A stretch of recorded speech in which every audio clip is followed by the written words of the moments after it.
नाम आमंत्रित कर रहा हूं देश के यशस्वी रक्षा मंत्री राजनाथ सिंह जी। ताली बजाकर स्वागत करें। राजनाथ सिंह जिंदाबाद जिंदाबाद जिंदाबाद। राजनाथ सिंह जिंदाबाद जिंदाबाद जिंदाबाद।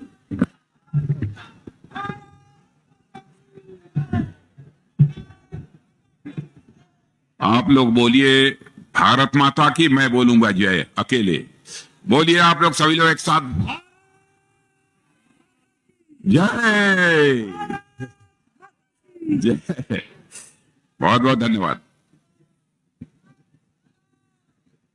हमारे भारतीय जनता पार्टी छत्तीसगढ़ के प्रदेश अध्यक्ष, जिनका अभी अभी आपने भाषण सुना है, ऐसे किरण सिंह जी देव, और हमारे छत्तीसगढ़ के वरिष्ठ मंत्री, यही केदार कश्यप जी को मैं कह रहा था कि आप वरिष्ठ हो गए। जब मैं यहां आया पर था तो ये बहुत छोटे थे,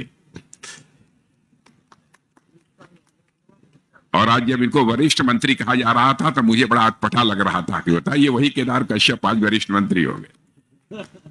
हमारे यहाँ के सांसद रहे हैं मोहन मंडावी जी, बहुत अच्छी भूमिका उन्होंने संसद में निभाई है, और अजय चंद्राकर जी, ये हम सब लोग मिलकर यहां काम किए हैं 2003 से।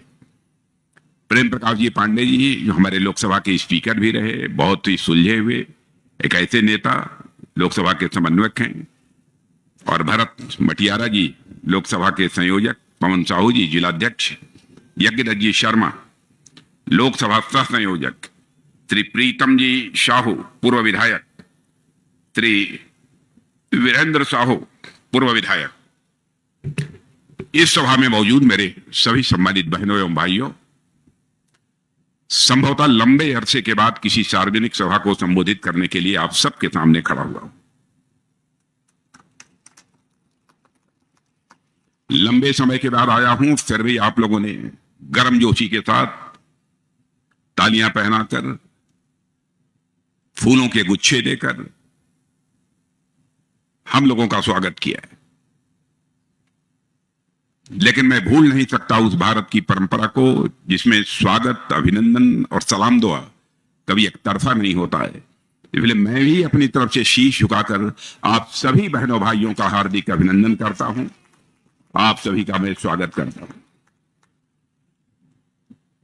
बहनों भाइयों, आदरणीय अटल बिहारी वाजपेयी जी ने छत्तीसगढ़ राज्य बनाया था।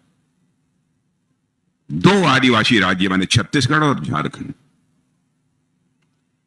और जिस समय आदरणीय अटल जी ने छत्तीसगढ़ राज्य और साथ ही साथ झारखंड और उत्तराखंड बनाया था, उनकी उस मंत्रिमंडल में भूतल परिवहन मंत्री, सरफेस ट्रांसपोर्ट जिसमें कहते हैं रोडवेज, ये जो हाईवेज वगैरह बनती है, इसका मंत्री, कैबिनेट मंत्री मैं ही था। मुझे याद है कि उस समय जब छत्तीसगढ़ के बनने की चर्चा चल रही थी और झारखंड के और उत्तराखंड के, तो लोग यही कहते थे साहब राज्य इतने छोटे हो जाएंगे, किन राज्यों का विकास कैसे होगा, इनके पास इतने संसाधन कहां हैं। लोगों के अंदर अपने राज्य को ऊंचाई देने के लिए, राज्य का विकास करने के लिए जो कौशल चाहिए, जो मेधा चाहिए, वो छत्तीसगढ़ में कहां मिलेगी, झारखंड में कहां मिलेगी। बहुत सारे लोग यही सब तर्क दिया करते थे।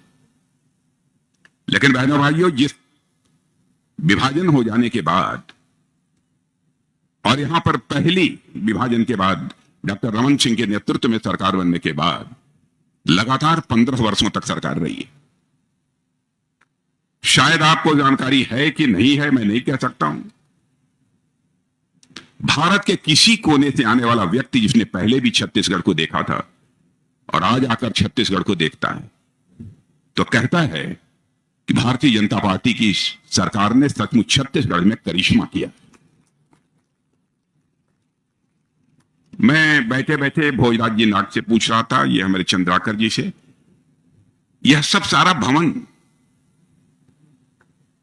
मैं छत्तीसगढ़ में यह देखने की उस समय तो कल्पना भी नहीं कर सकता। मैं पूछ रहा था कि ये हम लोगों की सरकार आने के बाद ही बना होगा। शायद हम लोगों की सरकार जब 2003 में आई, इसके बाद ही बना है ना, उसके बाद ही बना है। कितनी तेजी के साथ छत्तीसगढ़ का विकास हुआ है। बहनों भाइयों, यह विकास जब भारतीय जनता पार्टी की सरकार आती है तो क्यों होता है? क्योंकि भारतीय जनता पार्टी हिंदुस्तान की एक ऐसी राजनीतिक पार्टी है जो राजनीति केवल सरकार बनाने के लिए नहीं करती है, बल्कि राजनीति देश बनाने के लिए करती है, इसलिए विकास होता है। आज भी हम आपसे वोट मांगने के लिए आए हैं, तो केवल सरकार बनाने के लिए वोट नहीं मांगने नहीं आए, हम देश बनाने के लिए आपसे वोट मांगने आए हैं मेरे बहनों भाई। 2014 में भी मैं भारतीय जनता पार्टी का राष्ट्रीय अध्यक्ष था। उसी समय मोदी जी प्रधानमंत्री के उम्मीदवार के रूप में घोषित किए गए थे, और मोदी जी को मैं पहले से अच्छी तरह से मैं जानता था। अद्भुत काल्पनिक क्षमता का धनी, और मैंने तो यह देखा है कि सचमुच मोदी जी अपने लिए अपनी जिंदगी नहीं जीते हैं, जीते हैं तो देश के लिए अपनी जिंदगी जीते हैं। अभी 2 दिन लगातार दिन में चुनावी अभियान में भाषण करने के बाद रात्रि को 8 बजे हम लोग लगातार 2 दिन बैठ रहे थे। कुछ बातें हो रही थी कुछ विषयों पर, एकाक मंत्री और थे, कुछ अधिकारी थे। बहनों भाइयों, मैं तो हैरत में था। चुनाव हो रहे हैं तो चुनाव के बाद हमको क्या करना है, इसकी चिंता हमारे प्रधानमंत्री ने इस चुनाव अभियान के दौरान ही प्रारंभ कर दी।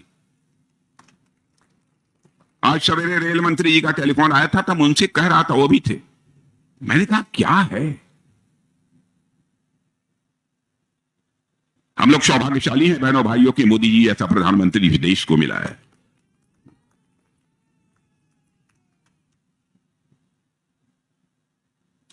और मैं पूरी तरह से आश्वस्त हूं कि भारत का मस्तक बहनों भाइयों कभी झुकने नहीं पाएगा।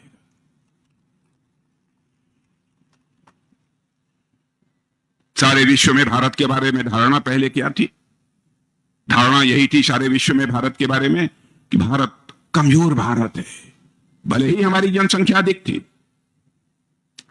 गरीब भारत है। लोग कहते थे खाने के बाद ही आप सो जाते हैं, काम नहीं करना चाहते हैं। भारत के बारे में विदेशों में पहले यही धारणा बनी हुई थी। आप कल्पना करिए, छोटा सा देश पाकिस्तान, वह भी कभी कभी जुर्रत करता था भारत को आंख दिखाने की।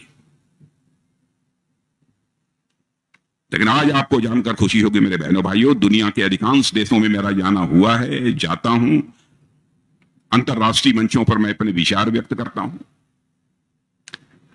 लेकिन आज यदि मैं दुनिया के दूसरे देशों में जाता हूं, जो सम्मान भारत के मंत्री होने के नाते मुझे प्राप्त होता है, उससे स्वाभाविक रूप से मेरा सीना चौड़ा हो जाता है। मैं बार बार कहता हूं, विश्व में भारत की प्रतिष्ठा बढ़ी है। पहले विश्व के मंचों से भारत कुछ बोलता था तो दुनिया कहती थी भारत कमजोर देश है। अरे क्या, चलो, मैंने देखा था, पहले भी मंत्री रह चुका हूं। लोग कहते थे ठीक है, 2-3 कंट्रीज हैं कमजोर कमजोर, या बोल लेंगे, फिर उसके बाद आकर जो बड़े देशों के जो लीडर्स होते थे वो आके बैठते थे। और आज यदि हम जाते हैं अंतर्राष्ट्रीय मंचों पर बोलने के लिए, तो बहनों भाइयों, जब कई लोग बोल लेते हैं, जब भारत की बारी आती है, अल्फाबेटिकल होता है, A, B, C, D से नाम बुलाया जाता है, उसमें कौन ताकतवर है कौन कमजोर है, इस आधार पर बोलने का अवसर नहीं दिया जाता। जब भारत के बोलने का समय आता है मेरे बहन भाइयों, तो जो भी कहीं इधर चाय पीने के लिए बाहर कहीं वॉशरूम के लिए गए होते हैं, वह सब आकर बैठ जाते हैं कि भारत को बोलना है। आज यदि अंतर्राष्ट्रीय मंचों पर भारत कुछ बोलता है तो दुनिया कान खोलकर सुनती है कि भारत बोल क्या रहा है। यह भारत की हैसियत दुनिया में बनी है। भारत गरीब भारत है। करिश्मा किया है प्रधानमंत्री, करिश्मा किया है मोदी जी, विश्व के किसी भी देश में नहीं हुआ है मेरे बहनों भाइयों। और मैं प्रेस के दोस्तों से भी कहना चाहता हूं, जो भी बातें मैं बोल रहा हूं, कहीं मेरी एक भी बात गलत हो तो अपने अखबार के पन्नों पर लिख देंगे, मैं उसका स्वागत करूंगा। क्योंकि जिंदगी में हमने राजनीति की है तो जनता की आंखों में धूल झोंक कर राजनीति नहीं की है, जनता की आंखों में आंख डालकर राजनीति की है। इसलिए मैं कह रहा हूं चित्र अंतर्राष्ट्रीय जगत में बदला हुआ है। अब यही भारत धन दौलत, इसे अर्थव्यवस्था के आकार कहते हैं, इकोनॉमी की साइज जिसे अंग्रेजी में कहते हैं, धन दौलत के मामले में जो भारत दुनिया में 2014 में हम लोगों की सरकार आने के बाद 11वें स्थान पर खड़ा था, वह भारत 7 वर्षों के अंदर ही जंप लेकर आज दुनिया के देशों में 5वें स्थान पर आ गया है।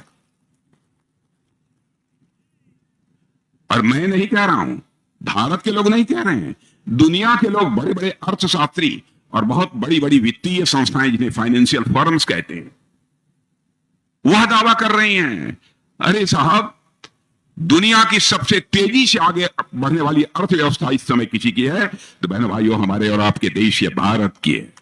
सबसे तेजी से आगे बढ़ने वाली अर्थव्यवस्था यदि कहीं की है, भारत की। और कहते क्या हैं वो सब जो अंग्रेजी में उसे फाइनेंशियल फर्म कहते हैं, जो वित्तीय संस्थाएं हैं, जो दुनिया के सभी देशों के अर्थव्यवस्था का लेखा जोखा करती रहती हैं, उन्होंने कहा है कि अब वह दिन दूर नहीं है कि 2026 समाप्त होने के बाद 2027 आने तक यह भारत अर्थव्यवस्था के आकार के मामले में, धन दौलत के मामले में दुनिया की टॉप 3 कंट्रीज में खड़ा हो जाएगा। दुनिया के 3 देशों में, अमेरिका, चाइना और भारत। और बहने भाइयों, जितना मैं प्रधानमंत्री के बारे में जानता हूं, मोदी जी के बारे में, बहुत पुराना रिश्ता है, बहुत पुराना संबंध है। जो मैं क्षमता जानता हूं अद्भुत, ईश्वर की महती अनुकंपा है उनके ऊपर। और मुझे तो कभी कभी लगता है कि शायद मोदी जी को परमात्मा ने भारत को विश्व की महाशक्ति बनाने के लिए ही हम लोगों के बीच भेजा है।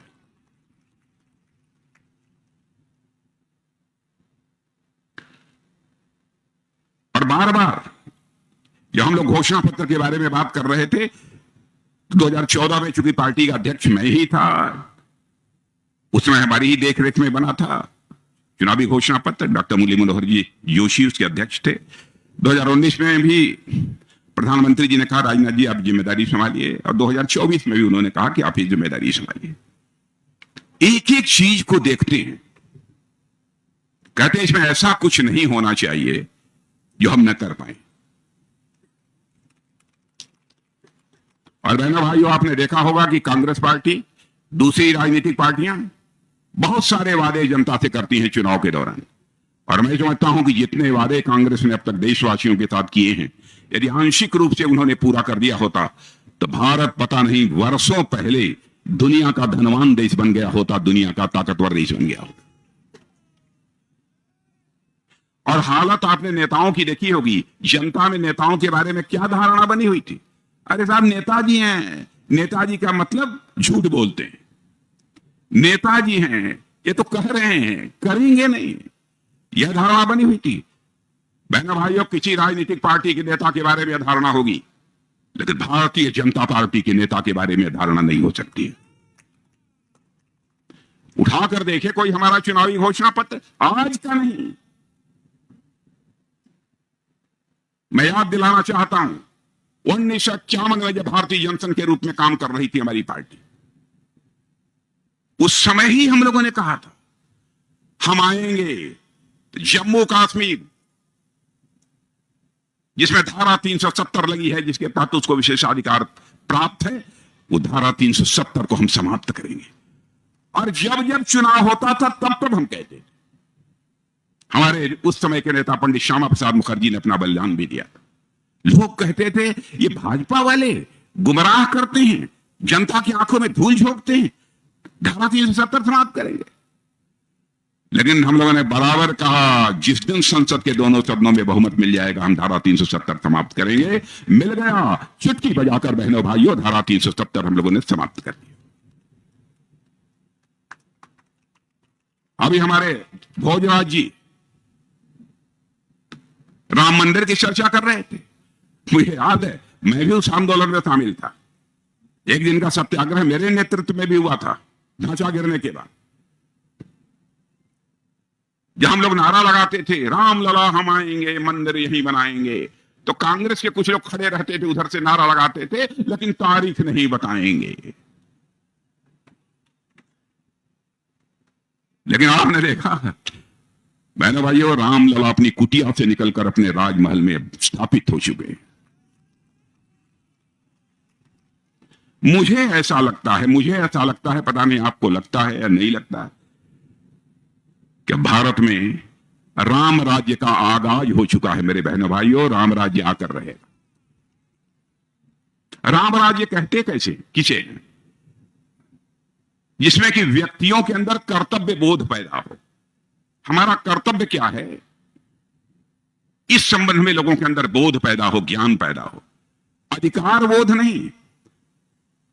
आपने देखा होगा कैकेयी के अंदर अधिकार बोध पैदा हुआ था, कर्तव्य बोध पैदा नहीं हुआ था, इसीलिए इतना बड़ा संकट पैदा हुआ था। और वह समय आ गया। इसी कर्तव्य बोध की बराबर चर्चा हमारे प्रधानमंत्री हम लोगों से करते हैं। छोटी छोटी चीजें, अब तीन तलाक के बारे में हम लोगों ने कहा कि हम प्रथा समाप्त करेंगे। कहते थे साहब आप दूसरे धर्म के लोगों के मामले में क्यों हस्तक्षेप करते हैं? डांटते थे हम लोगों को। बहनों भाइयों, चाहे किसी धर्म का हो कोई, हमारी सरकार बने या न बने, चाहे हिंदू हो, चाहे मुसलमान हो, चाहे ईसाई हो, चाहे यहूदी हो, अथवा विश्व की कोई भी माता बहन हो, हमारी भी मां बहन है। बहनों भाइयों, हम ये मानते हैं। लेकिन कोई शादी करके 10 दिन के बाद 3 बार तलाक तलाक तलाक बोलकर से छुट्टी कर दे, भले ही कोई इसे बर्दाश्त कर ले, लेकिन भारतीय जनता पार्टी इसे बर्दाश्त नहीं कर सकती।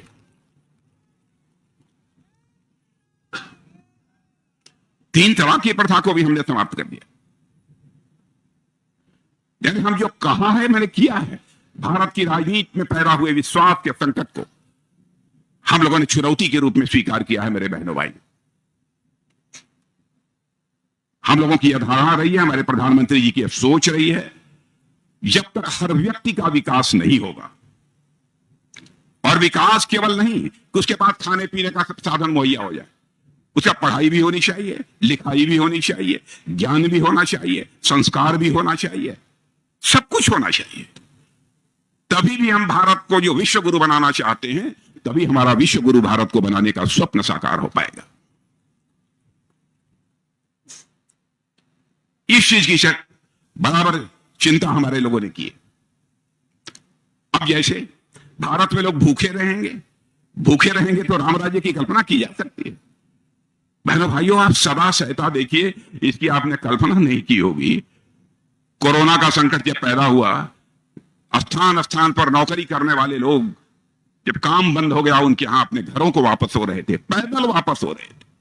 उस समय हमारे प्रधानमंत्री ने अपने दृढ़ इच्छा शक्ति का परिचय देते हुए कहा कि हिंदुस्तान में जब तक यह कोरोना का संकट है, हम 5 किलोग्राम राशन प्रति व्यक्ति प्रति परिवार हम मुहैया करें। और वह सिलसिला तब से चला आ रहा है, और आज आप सुन लो, आज भी चल रहा है। और मैं आपको बतलाना चाहता हूं 2029 तक चलेगा। बहनों भाइयों, इसे कोई रोक नहीं सकता। और मैं जानता हूं ईमानदारी से हमारी बात सही हो तो यह बतलाइएगा।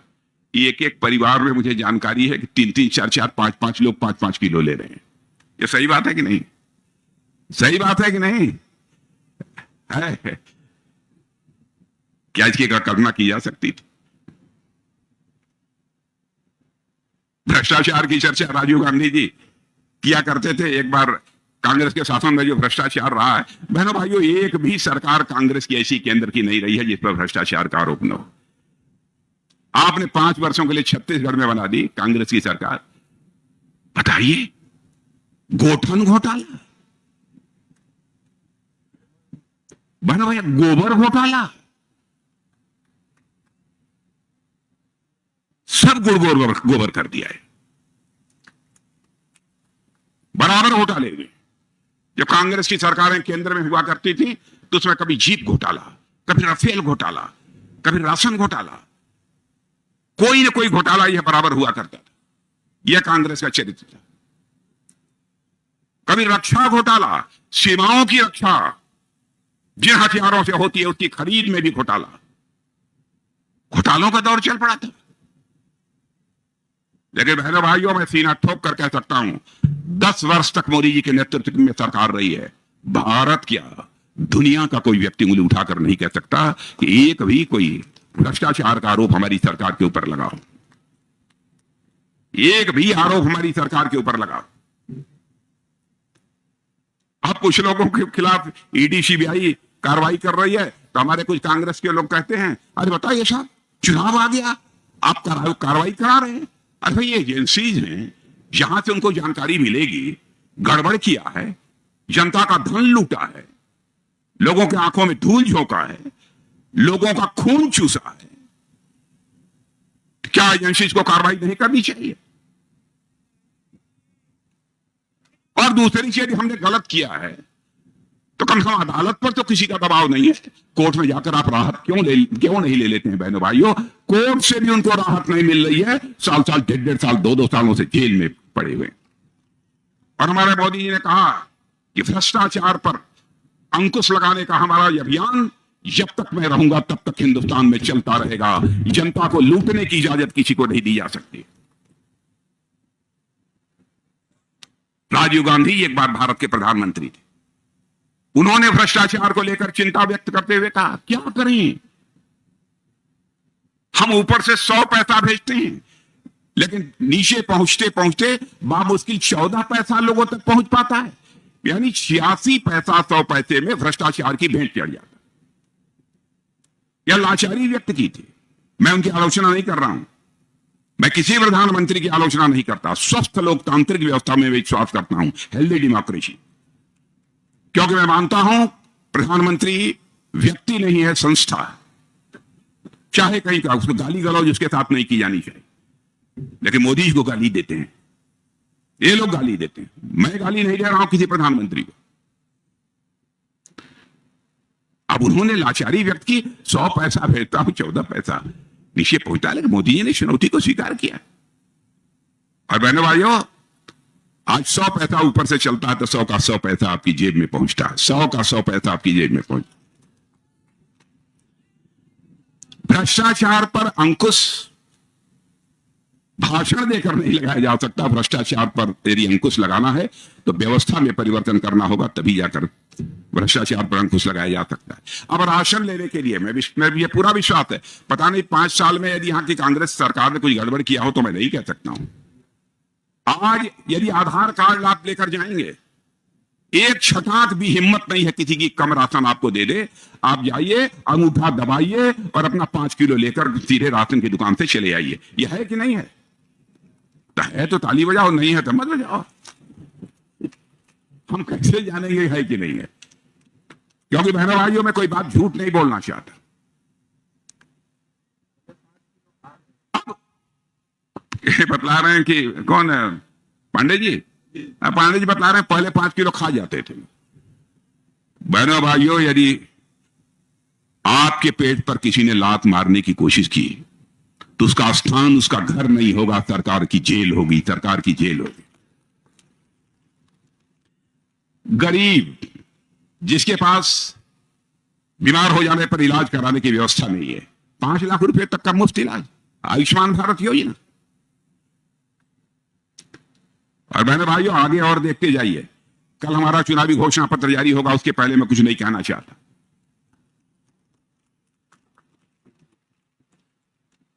छोटी छोटी चीजों पर बराबर हमारी सरकार की पैनी नजर रही है। देश की सुरक्षा का जहां तक प्रश्न है, देश का रक्षा मंत्री होने के नाते समस्त देशवासियों को यकीन दिलाता हूं बहनों भाइयों कि हमारी सीमा के ऊपर हमारे जवान, सेना के जवान आवश्यकता पड़ती है बखूबी अपने शौर्य और पराक्रम का परिचय देते हैं। भारत की सीमाएं पूरी तरह से सुरक्षित हैं। एक समय का करिश्मा आपने देख लिया। उस समय मैं गृह मंत्री था, मोदी जी भारत के प्रधानमंत्री थे। कुछ लोग हमारे देश की सीमा में, हमारे पड़ोसी देश से घुसकर और रात के समय सोए हुए हमारे जवानों के ऊपर कातलाना हमला करके चले गए।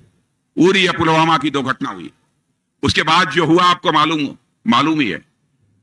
एयर स्ट्राइक, सर्जिकल स्ट्राइक, और हमने सारी दुनिया को संदेश दे दिया भारत के अंदर वह ताकत है, कि भारत जरूरत पड़ने पर इस पार भी मार सकता है, जरूरत पड़ी तो उस पार भी जाकर भारत मार सकता है। लेकिन अब कांग्रेस के लोगों की हालत देखिए, हमारे सेना के जवानों से पूछते हैं सर्जिकल स्ट्राइक हुई, एयर स्ट्राइक हुई, इसका प्रमाण आपके पास क्या? जो अपनी जिंदगी हथेली पर लेकर भारत की सीमाओं की रक्षा कर रहे हैं, उनसे पूछा जा रहा है क्या प्रमाण दीजिए, कहां ले जाना चाहते हैं आप इस देश को? बहनों भाइयों, हमारे प्रधानमंत्री के रहते मैं दावे के साथ कह सकता हूं कि भारत का मस्तक ये झुकने नहीं पाएगा, किसी भी सूरत में भारत का मस्तक झुकने नहीं पाएगा।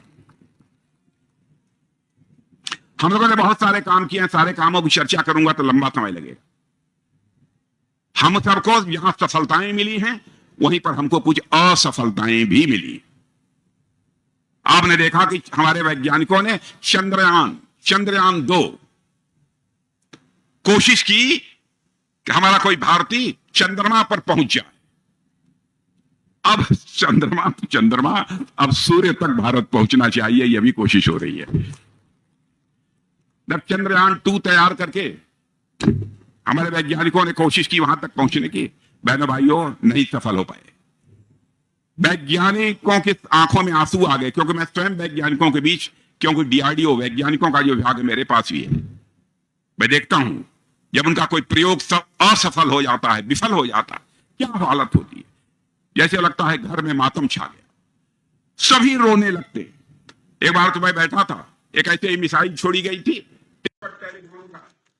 रूस के राष्ट्रपति मिस्टर पुतिन से बात की, यूक्रेन के राष्ट्रपति मिस्टर जेलेंस्की से बात की, और अमेरिका के राष्ट्रपति मिस्टर बाइडेन से बात की। 4.5 घंटे के लिए युद्ध रुक गया और 22,500 हमारे भारतीय नौजवान यूक्रेन से भारत आ गए। यह कोरोना का संकट था। मैं दावे के साथ कहता हूं, यहां जितने आप लोग बैठे हैं, कम से कम 2 डोज नहीं तो 3 डोज कोरोना के वैक्सीन की आपको लगी हो तो हाथ बताइए, लगी है। और आज मैं आपको बताना चाहता हूं, शायद आपको भी इवन अमेरिका जैसे विकसित देशों में भी सबको 2 डोज 3 डोज कोरोना की नहीं लगी है तो केवल भारत में 1 पैसा भी आपका खर्च नहीं किया। यह दुनिया के राष्ट्र सच्चे कह रहे हैं, विश्व में 21वीं सदी किसी की होने जा रही है तो भारत की होने जा रही है। भारत की। मैं रक्षा मंत्री हूं, जब मैं रक्षा मंत्री बना था, हर चीज बाहर से तो गोले, मिसाइल, बम, बारूद, फाइटर, क्या समझते? मोदी जी प्रारंभ से कहते थे, भाई आत्मनिर्भर बनो, भारत में बनना चाहिए। जब से प्रधानमंत्री बने हैं उनकी कोशिश। पहले भाइयों, आज आपको जानकर खुशी होगी, हम 600 करोड़ का एक्सपोर्ट करते थे 2014 के पहले। अभी हमने 31,000 करोड़ से ज्यादा का बम, गोले, 2 मिसाइल दुनिया के दूसरे देशों को फाइटर प्लेन मुहैया। रक्षा मामलों में भी हम पूरी तरह से आत्मनिर्भर बनना चाहिए। हर मामले में भारत को हम आत्मनिर्भर बनाना चाहते। अब कांग्रेस का जहां तक सवाल आप देख रहे हैं, हालत दिनों दिन बढ़ती होती है। बढ़ती हो रही नहीं, बहुत बढ़ती होती। मुझे तो लगता है जैसे पूरे पृथ्वी से डायनासोर लुप्त हो गए हैं, वैसे कुछ दिन में कांग्रेस भी यहाँ से लुप्त हो जाए।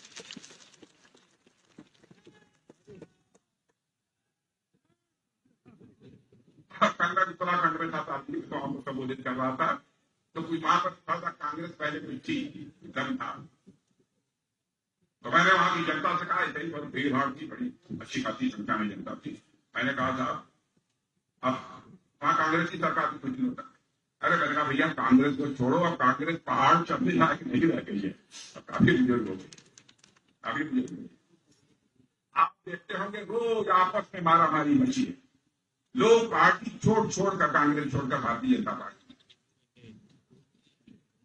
यह आप लोग टीवी देखते हैं कि नहीं? आप लोग देखते हैं? बिग बॉस का शो देखा है? बिग बॉस का शो कितने लोगों ने देखा? हाथ करिए। अरे वाह, देखा है ना? उस बिग बॉस का जो शो था, एक दूसरे का कपड़ा, यही होता है बिग बॉस के शो में। ये कांग्रेस भी बिग बात का एकदम घर बनी हुई है। ये हम ये एक दूसरे के सब कपड़े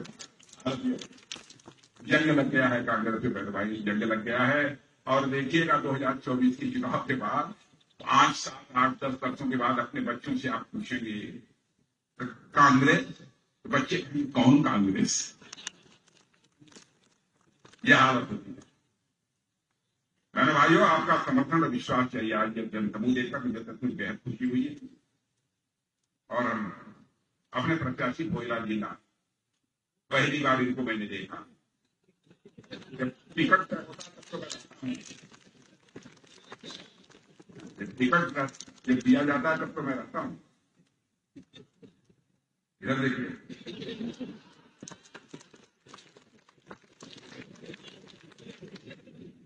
पहले भाइयों भोजलाल जी चेहरे से ही समझ लगते, प्रकृति से भी समझ,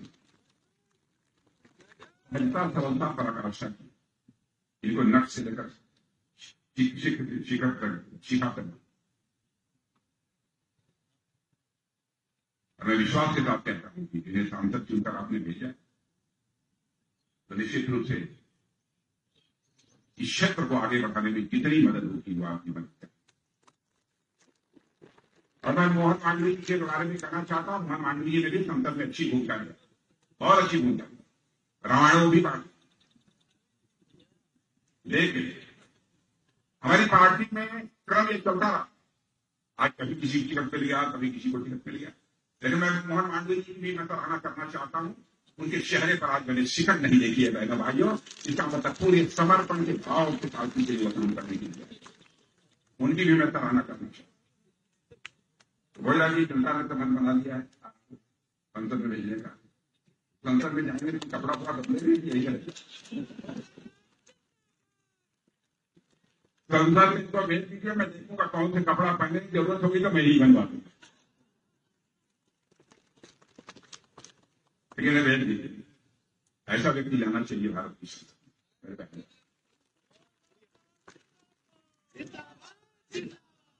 ऐसे व्यक्ति भारत में हो सकते हैं बहुत साथी जैसे इसी पार्टी के माध्यम से, केवल भारतीय जनता पार्टी के माध्यम से।